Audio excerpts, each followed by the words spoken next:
নমস্কার। আজ শরীরটা একদম ভালো নেই। ৩ দিন হয়ে গেছে একটানা দুর্বল হয়ে আছি। কোনো কিছুই ভালো লাগছে না। খাওয়া দাওয়াতেও মন নেই।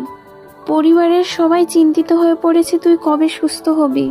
আমি নিজেও একটু ভয় পাচ্ছি আমি কখন আবার আগের মতো সুস্থ হব। কিন্তু এর মধ্যেই গড়ে উঠছে শরীরে আবারও আরেকটা নতুন জীবন।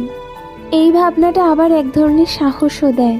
ডাক্তারের পরামর্শ নিচ্ছি নিয়মিত, কিন্তু শরীরটা এত ক্লান্ত যে কোনো কিছুতেই ইচ্ছে হচ্ছে না।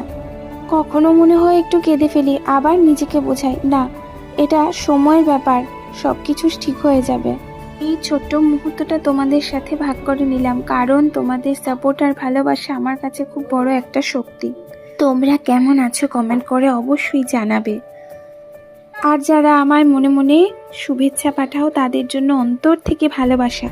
এই ফলগুলো কিন্তু আমি খেয়েছিলাম ৩ দিন আগেকার ভিডিওতে, তো সবটা কিন্তু তোমাদের সাথে শেয়ার করতে পারিনি। আর এখন আমি ভীষণ অসুস্থ, আর আমি কবে ব্লগ দিতে পারবো। তোমরা খুব ভালো থেকো, সুস্থ থেকো।